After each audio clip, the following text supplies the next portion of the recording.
So, we don't have any time for funny business because I got a ton of trade to get to, so no weird intro that I usually do. Although this will count as a weird intro, and I just said no funny business, and I'm making fun of no funny business. And anyway, with 24 hours left before the MLB trade deadline, we got some stuff to get to, and there was a plethora of trades yesterday. 17 got better, 17 got worse.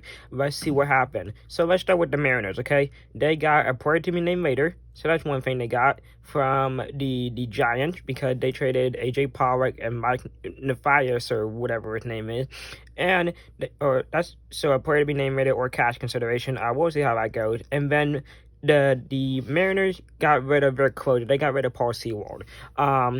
They traded him to the Diamondbacks for Josh Rojas and the 19th ranked prospect Dominic Canzoni.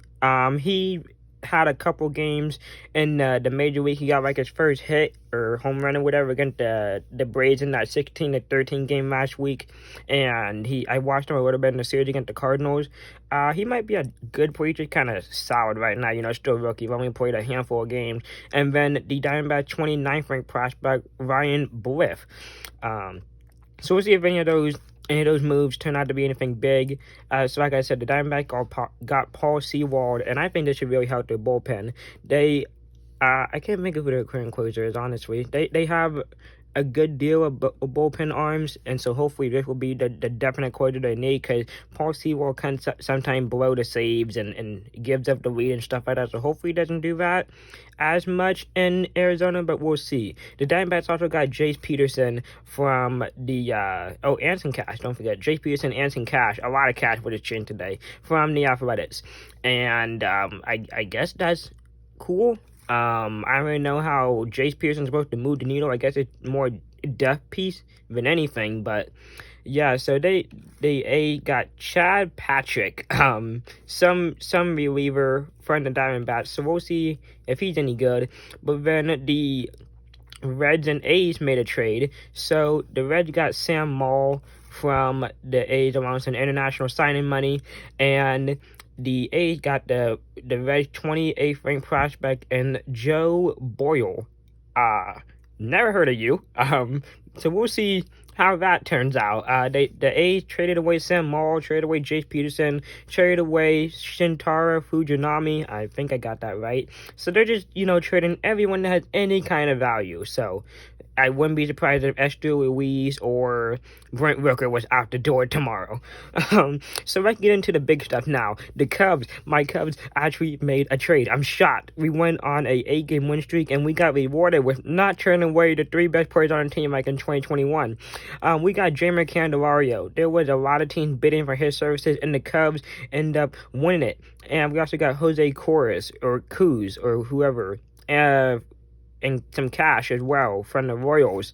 So let's talk about this Nationals move first. The Cubs gave it their 14th and 16th ranked prospect Kevin Made and DJ Hers. I don't know either of you guys. Like, I'm not the biggest prospect person, but I've never even heard of you two. So I guess have fun in DC. But man, we got a versatile third baseman that's going to give us some power, kind of help shifts up the lineup. I really like this move by the Cubs. Hopefully we don't, absolutely blow this and lose again. And then the Royals, we traded them Nelson Velasquez for Jose Coors.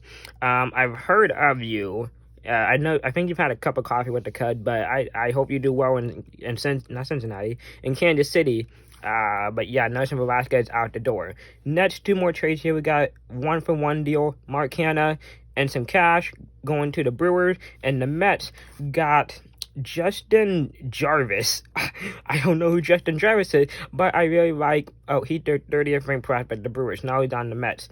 Mark Canha, pretty good defense, has some power. He was better last year, honestly, than this year for the Mets. And then he does have a club option or whatever it's called next year. So we'll see how that goes. But Mark Canha should help out the Brewers. Like, they traded for Carlos Santana. Not a trade for Mark Canha, just getting some nice depth pieces to help with that team. And then my favorite trade today, Aaron Civale. The Rays acquired Aaron Civale from the Guardians, and the Guardians got Kyle Manzardo. He's one of the top prospects in all baseball, the 37th overall prospect. I think that's like what the Rays 5 ranked prospect or something like that in all baseball. Pretty freaking good. I really like Howard Manzardo. He's gonna be good for the Guardian. And the Rays got another starting pitcher with me because they have been shredded with injury between Zach Gallen and Jeffrey Springs and Drew Rasmussen and Shane McClanahan, Tyler Glasnow. Everyone's been hurt, so it's nice that they can get a new starting pitcher to help. Well, so we'll see. Will anyone be made tomorrow? The final day.